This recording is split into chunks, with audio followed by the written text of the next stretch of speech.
everyone, and welcome to this webinar. Very excited. Today we have Merit and Carlos with us. We're going to talk about very interesting topic, moving from fear to data-driven engineering. We're going to let people join, so we're going to start in about 2 minutes. Just welcome, everyone. Happy to have you here. Hi, Carlos. Hi, Merit. How are you? Doing okay for a Wednesday. I had to think real hard about what day of the week it was. Nice. Likewise. Cool. I'm just going to mention also that this webinar is recorded and everyone who registered will receive an email with the recording, so don't worry about that. And feel free to add your question at the bottom right, or add anything in the chat. Say hello to everyone at the chat. Keep this webinar engaging and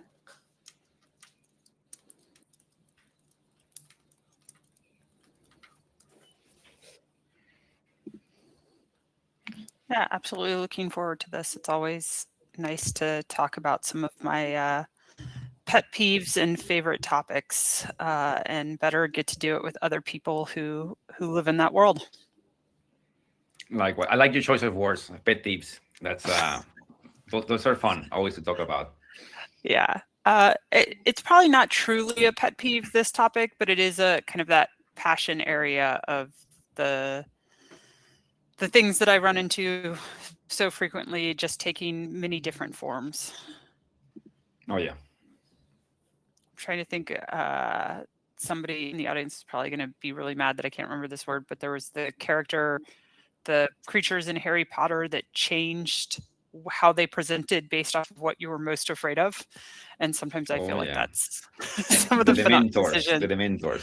Yeah. No, so the mentors too, but the little ones that they used to train the like Harry, that they lived in the little cabinets and they would be like turn into like your grandmother's, yelling at you. And for Harry, they turned into a Dementor. I can't think of them. Somebody in the audience is probably going nuts.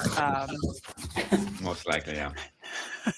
But it shows up in all sorts of ways. I know. Cool. I think we can start. So hi everyone. As I mentioned, we're going to talk about today about how you move with fear to data-driven engineering. Next slide, Carlos. So today with us, as I mentioned, is Merit. Do you want to say a few words about your, your role, your experience, background? Yeah, absolutely. Thanks, Yafat. Hi, I'm Merit Hughes. I am currently a specialist master specializing in public sector at Deloitte, primarily around cloud FinOps for migrations from data center onto cloud, but in all sorts of areas as well. And 14 years ago this month, probably this week, I processed my very first AWS invoice to the government, and thus began the very first step towards what my life is now. And I've worked in all sorts of areas supporting industry as well as government, and managed services partner over this time. So that is me. Carlos? Well, hey everyone, I'm Carlos Galan. Well, I'm a jack of all trades. I've done a lot of different jobs, but for the past 5 years, I've been in the FinOps space as a consultant for AWS, as a FinOps lead for Just Eat, and now I am a sales engineer for FinOut, helping customers to actually control their IT consumption-based spend, to put it specifically. But yeah, nice to meet you all. Amazing. So what do we have for today? What we will cover in our agenda. So first we're gonna listen to real story from Carlos. Then we're gonna look at why this happens. We will share a simple framework and then practical steps we can use. And we're gonna finish with one thing you can do on Monday. So kind of this is what we're gonna go over it in the next 45 minutes. Carlos, yeah, over to you. Thank you. Let's get started then. So we're going to try to be a bit very surgical about this. We want to be very objective because we hear indecision, we hear fear. So what is really going on, right? So what better way to start with an actual real life story when I was a FinOps practitioner. Let's call this story the summer savings campaign, right? Because it actually happened in July, August, if I'm not mistaken, 2024. So, up to 2 years almost now. So back then, the scenario is this is the first time that I guess senior leadership were interested in getting involved, like really involved in terms of our FinOps sort of practice and optimization. And there was a little downturn in terms of like producing speed for the product. So it's a perfect time to actually focus on this. So let's do some cost optimization. That was the mission. So that's what we had as sort of the executive sponsorship. Let's put it that way, right? And we decided to be very focused, right? So we decided let's focus just on the classic optimization for idle EC2 instances, right? So we're talking about very old school classic optimization recommendations. Let's take all those. Let's make some, let's call it spreadsheets that are very much prioritized, organized by different regions, organized by amount of spend, so everyone knows exactly what do we have at stake. And let's give the engineers three options, right? So they can choose for each individual resource whether actually it's really idle, let's just kill this thing. Number two, I think there's a chance to do some right sizing. So let's so we can at least save something. Or number three, don't touch my baby. It is there for a reason. Let's just keep it like that. And this go with this. I think this went on with Slack channels. Like there was this big push in all hands. Like we really had executive sponsorship and visibility on this. And after, let's say 3-4 weeks, something like that, we actually managed to achieve around 12 to 15% on savings on compute, which for the sort of the platform engineering sort of side of the business, which is a significant portion of the spend. Everyone, was clapping, throwing confetti in the air. We're all happy.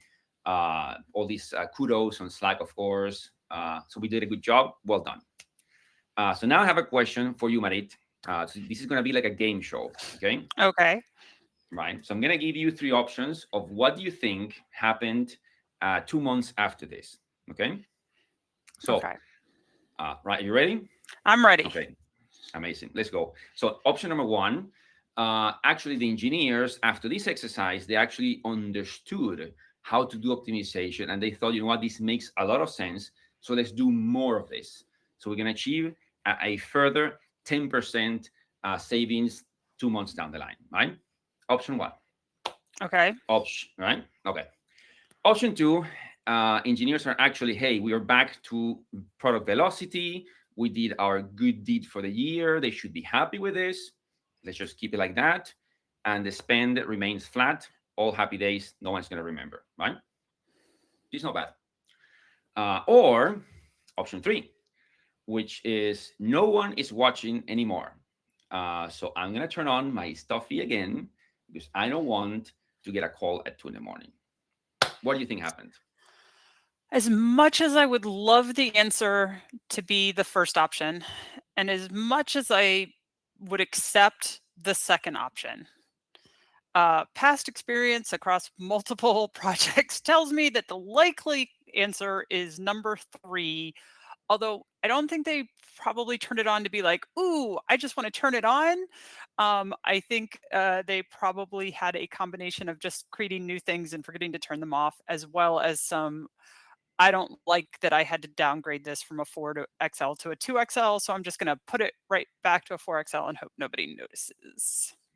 Exactly. Agreed. I'm a bit a little cheeky, but yeah, I think I agree more with what you're saying. But you definitely don't seem surprised. I want to learn more. I'm sure you have seen this across the business somewhere. Yes. I see versions of this regularly. One of my favorite things that I tell, and I use this story over and over again, as I'm sure you use this story over and over again, I was working with a partner, a customer who had procured a tool, and during the testing for the tool, right, that initial POC, they found so many optimization opportunities via that tool that they said the tool is going to pay for itself, because it was about $300K a month that the tool identified in just idle and right sizing.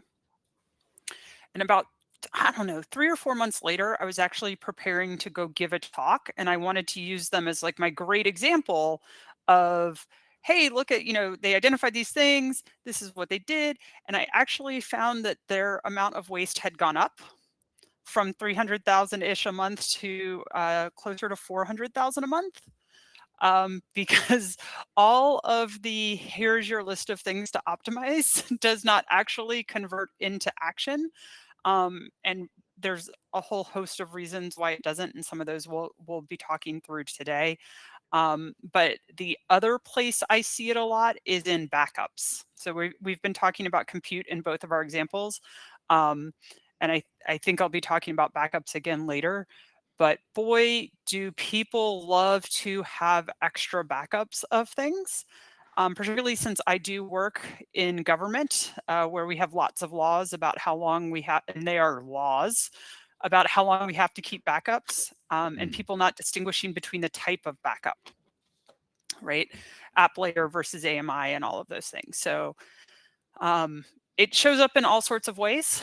And this is, I think, too, where that culture of FinOps, right? It's a continuous kind of taking CI/CD. That's why FinOps was a portmanteau of DevOps, right? That continuous improvement, continuous delivery. So I could talk about this slide for probably the entire time, but I know we have more to get through.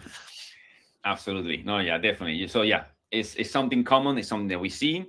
I know let's call it inaction, fear. We don't know exactly yet.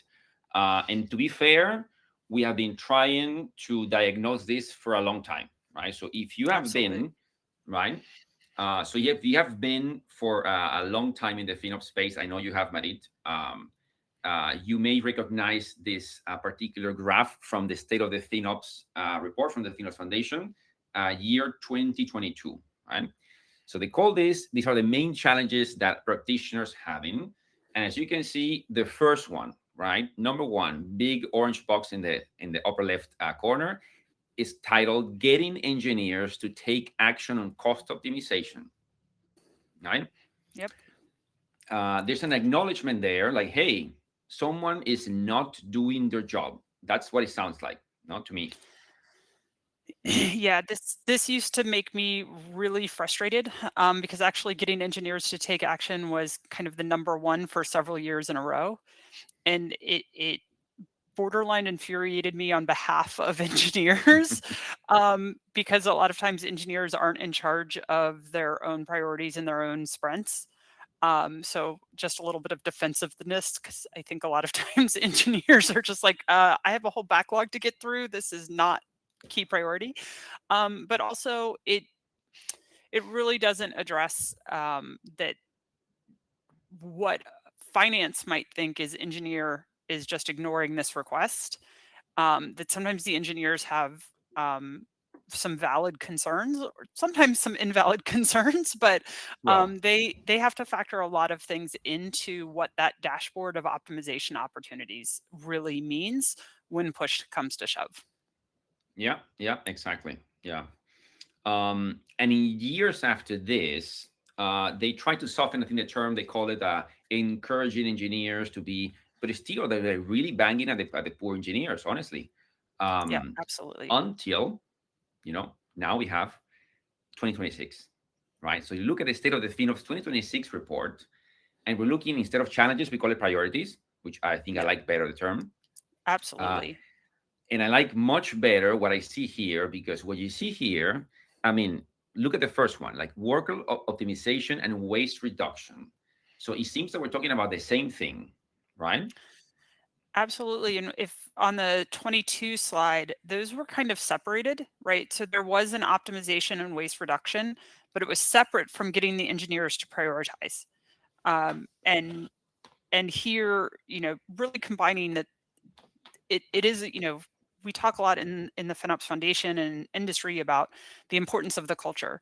On prior questionnaires, those things were kind of separated, right? And here it is, workload optimization and waste reduction, however that happens, right?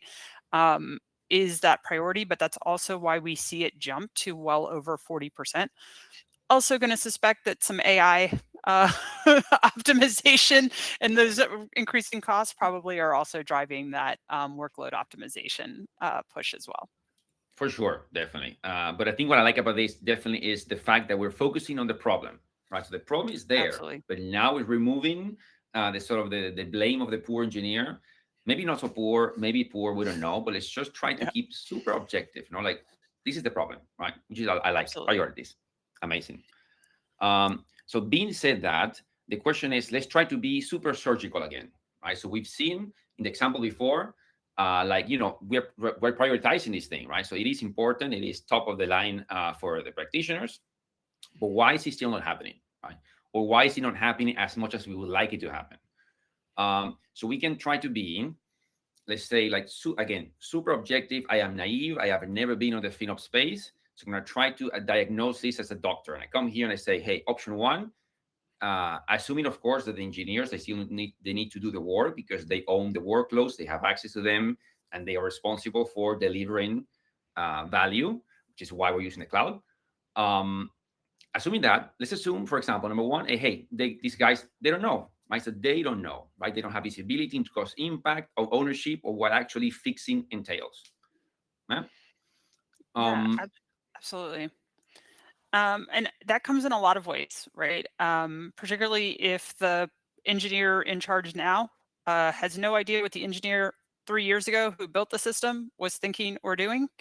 My favorite is that untagged instance that's been sitting out there since day one of the cloud. And everyone is terrified to shut it off because they don't actually know what dependencies are interacting with that. And as much as I love to advocate for a scream test, right? Snapshot it so that you're ready to restore, but kill it. Uh, Depending on what your workloads are, particularly, as somebody who does support the government, right? Are you shutting down the thing that no one knew was, hosting the processing for some tiny little API gateway that keeps everything else running, right? Who knows? And that causes a lot of anxiety, and engineers do not want to be the one to make that call without a lot of leadership and executive support. Yeah, absolutely. But yeah, that's just one little piece of it, right? So Yeah. imagine that they are really aware of this, but they still maybe they don't understand actually, because we guys, we strange FinOps people, we speak in USD and euros and GBPs, but these guys are all about effort and risk, right? So we are like, you know, Chinese and French don't speak each other, right? So that's another possibility, right? Yeah, absolutely. If you've ever sat through a sprint meeting, right, they're talking about how many story points something is.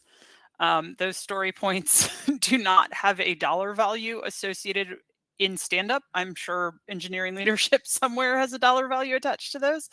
But also, you know, oftentimes they don't know what that percentage impact is. So sometimes I'll talk about, hey, if we make this change, it's $1,000 a day, and that's a big enough number that from a personal perspective, they might be like, well, $1,000 a day feels a lot. But if you're spending 2 million a month, $1,000 a day isn't worth your engineering time sometimes.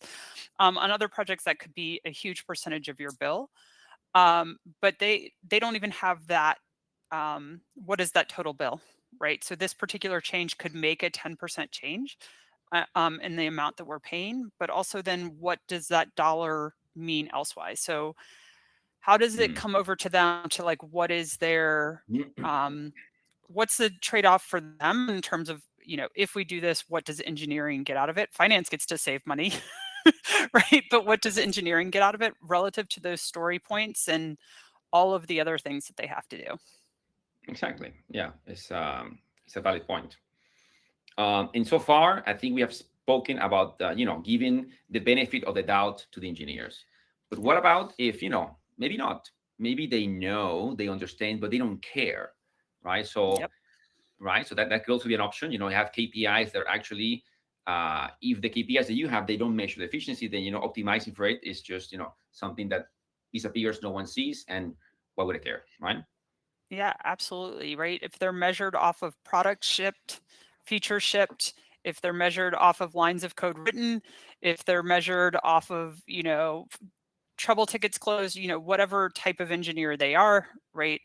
Um, that's what their year end metric looks like.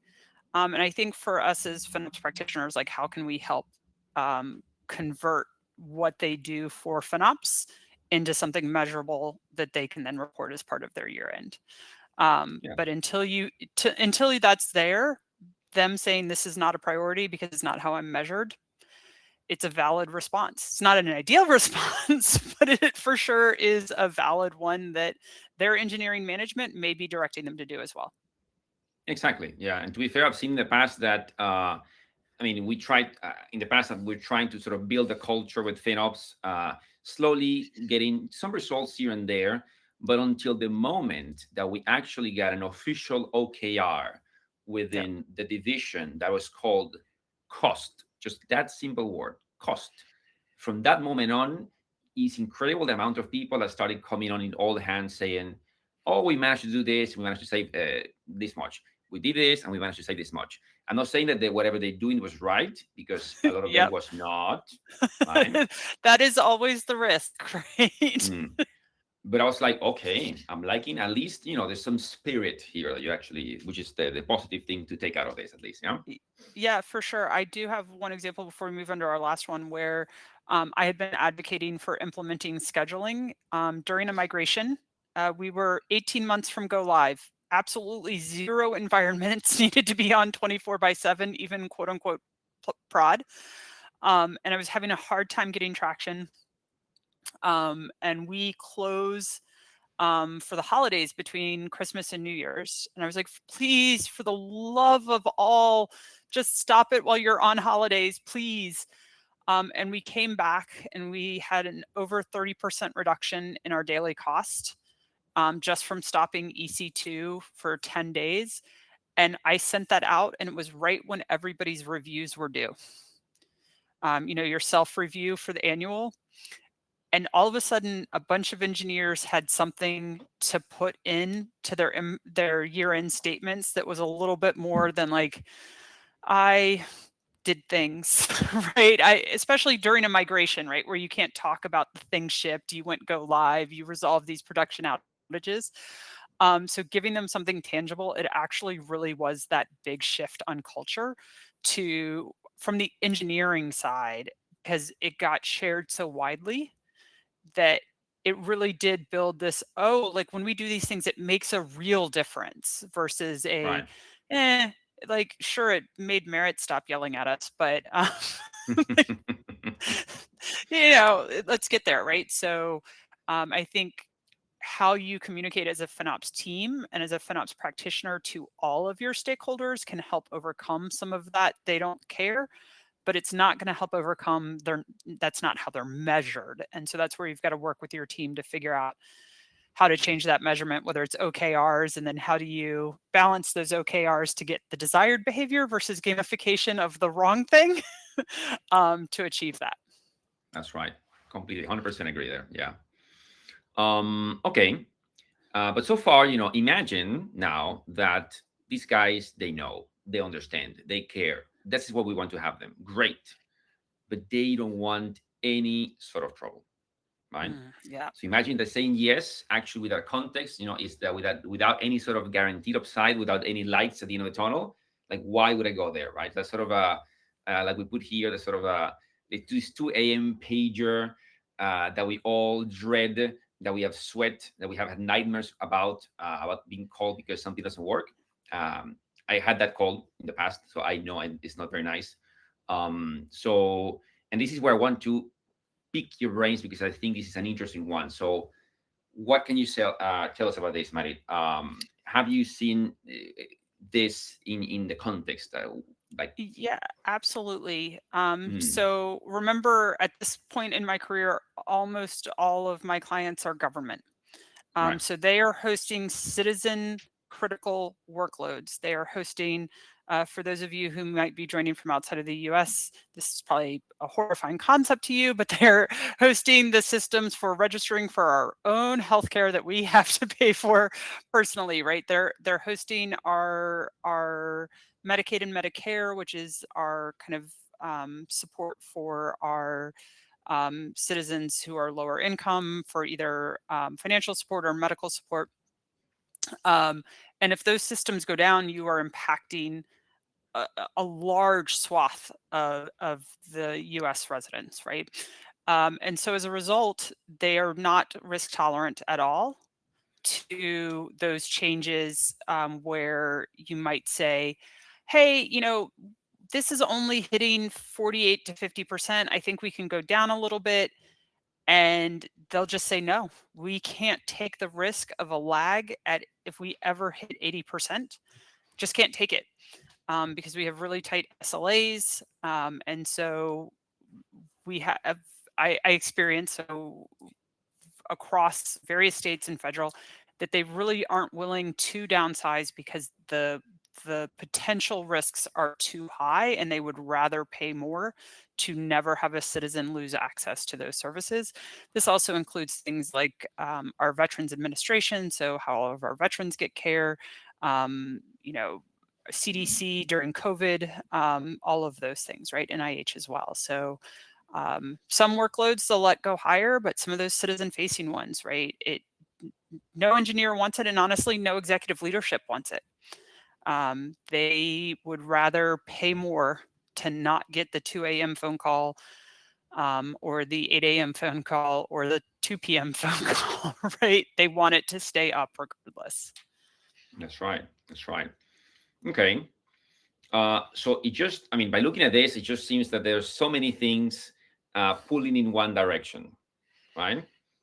You know, it's like very hard, like all these obstacles, you know, like trying to get all these hurdles. And I think, I guess the next slide, we're going to try to summarize what our current thoughts are based on what we have discussed here. And maybe I think I'm going to let Marit talk about this one because I think she can do a good job. This is what we call I don't know if this is the right term. My marketing skills are not the best, but you know, we put the indecision tug of war. So up to you, Marit. Yeah, absolutely. So what we've been talking about so far is kind of the red side of this battle, right? So that no camp. They've got product velocity, right? We have new features to ship, we have new workloads to migrate, whatever that might be. They have those technical concerns. There's required effort. You know, is that something that's going to get prioritized? And it's very easy. I think we probably all do it in our own personal lives, right? Even outside of computing and the cloud, right? I should, excuse me, go do this task. I should go clean my attic, clean out my garage, whatever it may be. But that's not how I'm measured. I need to go to work. I need to get my exercise. I need to do all of those things, right? And so then our job as FinOps practitioners is to try and support them into the yes, right? And really lean into that green. And that includes like supporting them in the infrastructure efficiency, doing a lot of the heavy lifting on the analytics, right? Can we help you identify, we've checked CloudTrail for you. No one has touched this machine in the last 90 days at all whatsoever. I think it is safe. Potentially with some of the other ones, what searches could you do based off of the tagging that is there or the time it is stood up to understand what's happening? Remove technical concerns, or in some cases, it's not remove them, it's validate them and come up with compensation plans, right? So if we talk about where, you know, we're running at 40% CPU and I still can't get them to downsize because they don't want to take that risk of 80, can we start putting kind of rankings on risk? Right. So maybe we have certain workloads that have this is our threshold. If we hit 50, we upsize. But not every workload needs that. Can we help them stack rank and prioritize those things? And then really tie for the things that we are asking for, the things we want them to do. Can we create some real hard metrics on what is that ROI looking like and what is the threshold to do it, right? A phrase I use a lot is that juice worth the squeeze, right? Are you going to put engineers through a ton of effort, a ton of risk analysis and threat of 2 a.m. pagers over saving 0.0002% of your cloud bill, right? I am currently in discussions on one of my projects. We have 3 idle IP addresses sitting in our DR region. And there is some concern that possibly there is a DR script somewhere that has fixed to those IP addresses, and it's going to create a thing attached to those IPs so that everything keeps working. I am not going to fight a risk over DR over like $9 a month, right? It's not worth it. And when you can have those conversations with your engineers saying, hey, we've identified this thing, they come back and tell you why they're concerned, and you take note of that, and you actually document it so that you're not bringing it up again next week and next month and next quarter, and they feel like you're harassing them over a charge that does not matter. It helps build that trust for when you come back and say, okay, so I know you told me this other thing, but we are talking about $10,000 a month. We are talking about $20,000 a month. On my backups, oh my goodness, my backups, right? Hey folks, we've just realized that you are backing up the same EC2 instance 3 separate ways. Can we first start with going down to 2? Let's start with 2. Fair. Then can we move you down to 1, right? And then can we start differentiating between your app layer backup, maybe an RMAN export to S3 that we then send into cold tier so that you can keep your archives for 10 years? Because I don't need a 10-year snapshot. And I don't need 10 years of EFS backups, right? All for the same system. Right? But you're never going to get to that if you haven't kind of built the trust and actually talked with them through why is there no, right? You know, on the last slide, we talked a lot about the no's, and it's here on the right, but, or excuse me, in the red on the left. But if we don't understand why they're saying no, we can't help them overcome that. Otherwise, you're in a pointing fingers battle in a meeting every month, and that's not a good look for anyone. So I think those are the ways that we can get to that green and kind of pull them into the yes, is really just by those conversations, those documentations, and taking the time to understand why and what they're validating, particularly if they are talking about performance risk, DR risk, or compliance risk. For anyone in a regulated industry, so finance, a lot of health stuff, there's a lot of rules and laws that govern those things. And some of them are very expensive from a cloud perspective, right? And so then our job's to help navigate that middle, not to tell them no. Exactly. Okay, so I'm hearing a lot of, I guess, storytelling, Yes, communication. I do love a story. Yeah, story. That's why we started this webinar with a story, right? It always captures attention, but it's knowing how to say things, right? You can say things in many ways, and I think that's part of that. I hear also, obviously, understanding, empathy, trust, which is why I like the definition of FinOps. I'm not sure what's the last one, but I know that it has the term cultural practice somewhere. Yes, it begins with cultural practice. It begins with that, right? So that's when I read that, I was like, you know what, I really like this because that's exactly what it captures a lot of the things that we've been discussing, or at least the things that we can capture here on this slide for sure. Yeah. Yeah, for sure. One of the things I say a lot is people talk about sending me things for approval. I'm gonna send this estimate to you for approval. I'm gonna, or this build list, whatever. And I say, I don't approve or deny. I tell you the cost of your decision, right? That's it. If you're leaving it up 24/7, if this workload is over provisioned, here's the cost of your decision.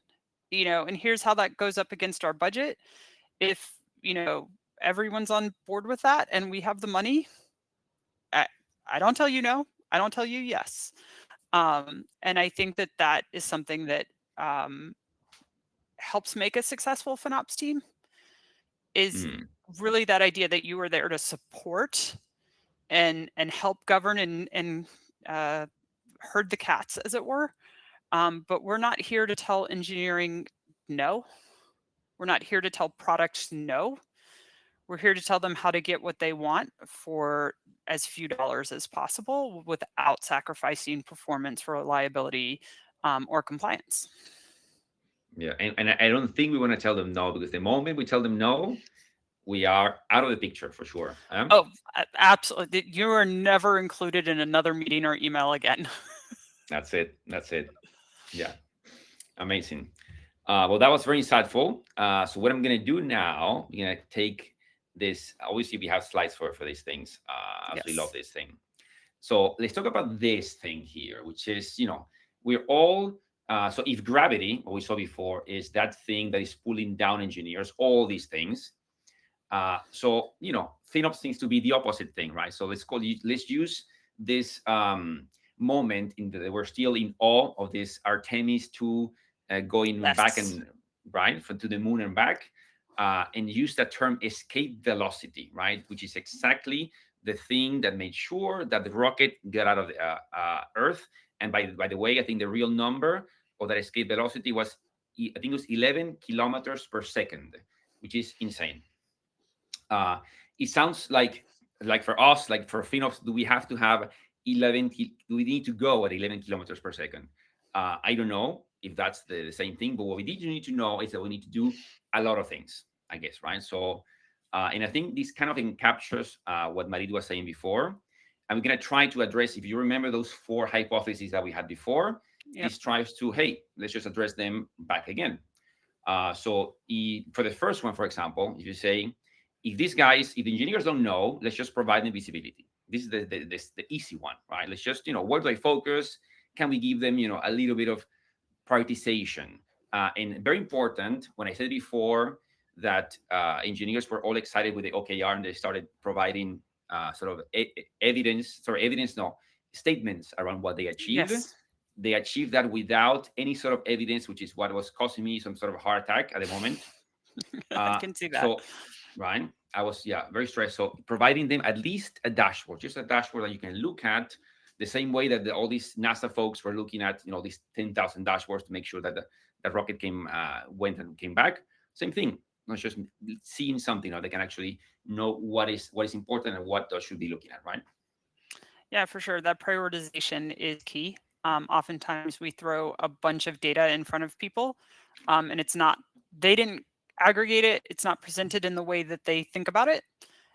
So if you can say, hey, if you can focus on these 10 servers, or you can focus on this account for your analysis, those are the highest priority. But by the way, there are some kind of we love the phrase low hanging fruit.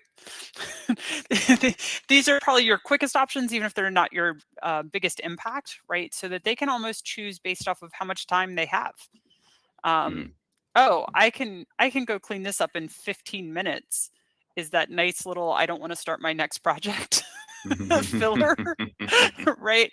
And giving them those options of where to focus and what is needed for that focus. Absolutely, absolutely. And then once they have the focus, continue drilling into the anti-gravity. So what's the next thing is, if they don't understand, or if we think they don't understand, let's just, let's change the language, right? So why the heck does this matter, right? And I think that that's the statement here is like, you managed to reduce a cost per deployment by 18%. I think it lands slightly differently, right? Yep. Mm, Absolutely. That story I told earlier, right? Telling them, we had a 30% reduction in our daily costs just by turning off things when we were all on vacation, right? And that vacation could be your weekend. It could be the 4 hours every night that none of your teams are working. mm, Right? Putting that in a thing that they really understand without having to become an expert in your total cloud bill and your total, price for all of your R&D work or your production work. Um, it really does help them understand. And bonus points if you can convert that into their next thing that they're working on, right? So that you can say, hey, we just did this optimization here. It saved us 18% on our cost per deployment. I know we are getting ready to start on the next thing. What are the Mm, lessons learned from this that you can put into your build and design for your next feature, your next application, your next migration, so that you don't have to optimize that in a year. You can start out from that point. exactly. That's a very good point, actually, Maddie. Okay, good. But then, okay, if we continue drilling down, more anti-gravity, we need to get to 18 K per second. So if they don't care, right, let's just provide them incentives, right? So what's in it for me? And maybe you don't have to boil the ocean by creating all these fancy OKRs so that people maybe can get overwhelmed, but maybe you can frame the optimization as something different that they are somehow already engaged with, right? So they have this, you can call it engineering excellence as opposed to just, cost savings, right? It's just very Yeah. simple, tiny sort of variations of how you communicate something that makes it obviously more appealing for the engineer, and then they can actually use that information on the actual, annual review to say, hey, engineering excellence, right? Yeah, Mm. absolutely. And finding ways to, um, if you nerd out into kind of human performance and things like that, there's the different ways you can give positive feedback. Some people like private feedback, some people like public feedback. How can you strike that balance on your quarterly town halls, your team emails that are, what did we accomplish this month versus maybe what goes in your weekly demos, right? To talk about what has been achieved, so that they're getting feedback throughout the year and not just at annual. One of the things I have my practitioners do as part of annual reporting is a full report on optimizations and make sure that any engineers who are part of that get that report, Mm. so that they can see overall we were able to reduce taxpayer dollar on cloud or avoid, because a lot of times it's avoiding future spend, right? Um, this activity on, this misconfigured tool avoided $300,000 in API or S3 GET requests, right? Mm. So that they see kind of those little actions that they did through the year. Both they Right, got right. noted at the time, but if you did it in March and your year end is in December, how can you bring that back all together? Absolutely, absolutely. Okay, good. But then we come to the last one, which I think is the hardest one, in my Oh, yeah. opinion. If they don't want trouble, just give them some sort of safety, right? That sounds very nice in practice. Sorry, in reality, sorry, in like textually, but in practice, how is this actually feasible? And this is all about maybe you need to get to technical sort of depths that you are not equipped with. Potentially, you yourself as a cloud FinOps practitioner or lead, as you know, we are somehow, some people come from finance, some people come from engineering. So if you're more leaning towards this side, then can you find someone, some sort of ally within the engineering sort of organization that can help you to actually shape how this looks like, right? What's the outcome? What sort of a what happens if we do something, and what also happens if we don't do something, right? So if it's clear, so it stops sort of being a risk, and so more of a maybe informed decision or safe decision. That makes sense, yeah. Yeah, absolutely. It's funny, I talk a lot about how my job is primarily translation. Mm. If you've ever seen the movie from the early 2000s called Office Space, there was a character who Oh said yeah. his job was to talk to the customers and then talk to the engineers, right? Sometimes our job is to talk to the engineers and talk to executive leadership and talk to finance and get them all to understand each other's point of views and what those trade-offs are. But particularly, when engineers come back to you with, here's the risk, right? Translating that into, executive or finance, But then sometimes having to come back and go, I understand the risk. We have gotten this direction. How can we help find that middle ground? And maybe it's you're not willing to try graviton. Can we move you to AMD instead of ARM to come off of Intel, right? So there's a bunch of different ways that this could take. My team with the triplicate backups, right? What testing could we do to help mitigate their fear that they were going to have a production server go down without backups, or that they weren't going to hit their 10-year compliance marks, right?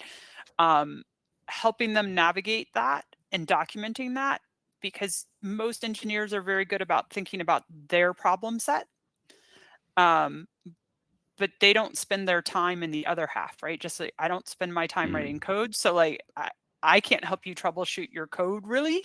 Sometimes I can, but almost never.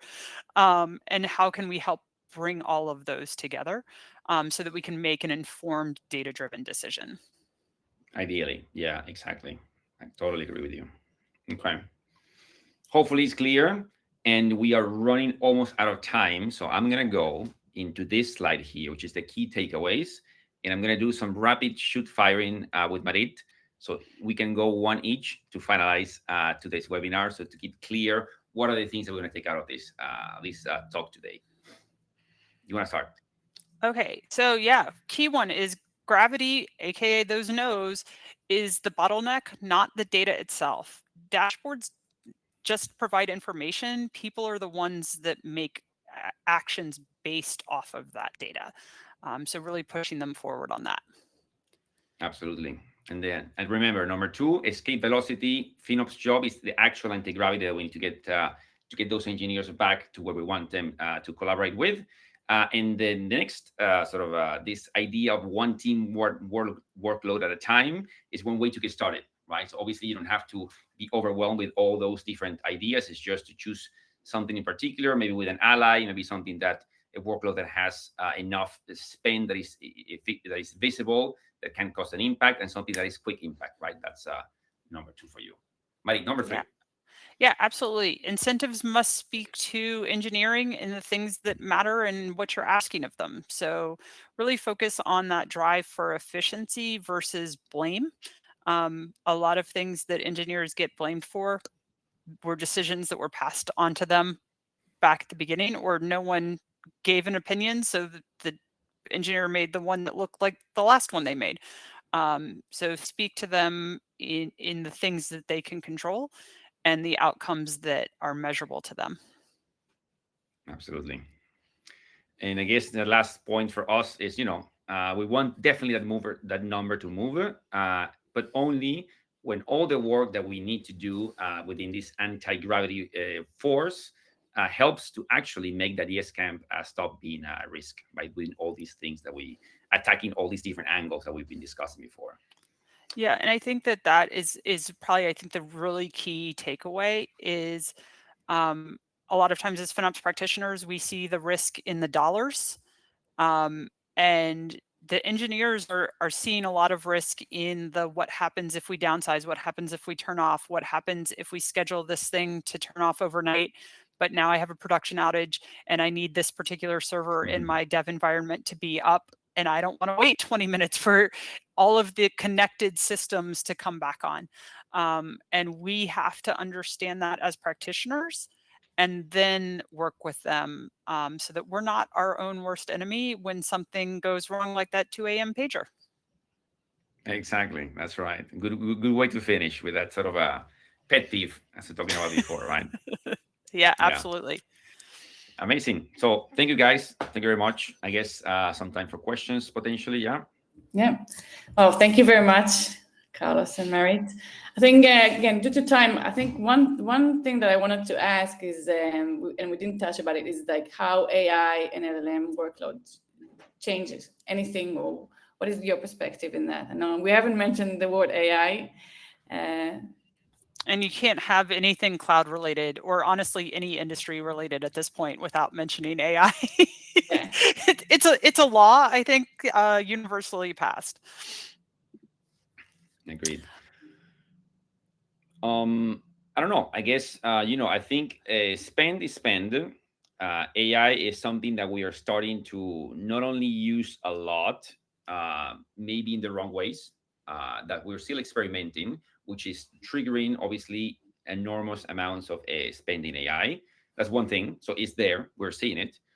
But at the same time, we are trying to understand how to deal with it, right? So this is not a traditional idle right sizing situation from the past. This is more about in the term, I mean, at least in the space of inference, is about token utilization and choosing the right model. There's so many variables that we are still discovering how to do. So there's definitely a technical sort of barriers that we can and that we need to navigate, I guess, to include our favorite two-letter word into this equation. But yeah.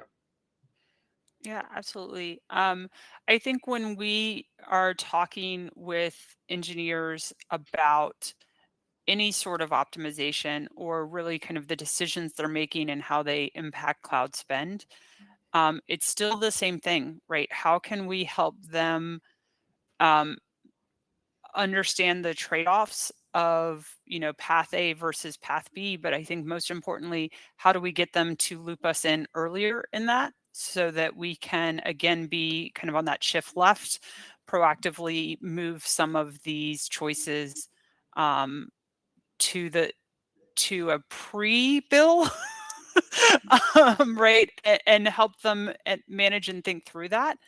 But I also think it's our job to be advocating to leadership that their AI first policy, if they push too hard too fast, we can't project and forecast those costs.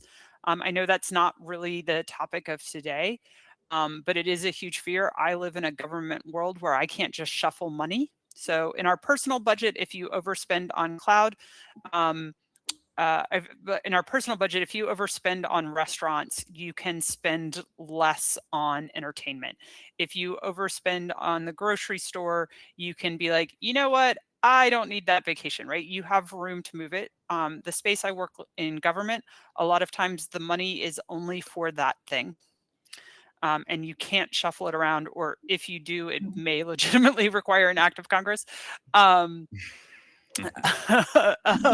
I exaggerate slightly, but it's not just a shuffle like we can do with our own personal budgets, right? So encouraging leadership, particularly engineering leadership, love you people, but you get really excited sometimes and money does still matter, to think about, let's take some testing phases. Like, can we work with this as a small POC so that we have something to extrapolate costs from and to learn those lessons at, 10, 15, $20,000 and not $100,000 or $200,000 because we didn't find the gotchas early enough.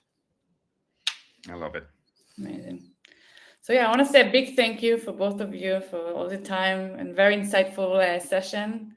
Thank you for joining us today, everyone. Wish you all the best. Thank you, Carlos. Thank you, Merit.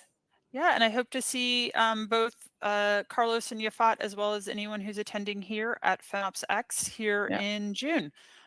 So just a month away, almost to the day, and see you in San Diego. Yeah, definitely. See you. Thank you. Great. Thank you.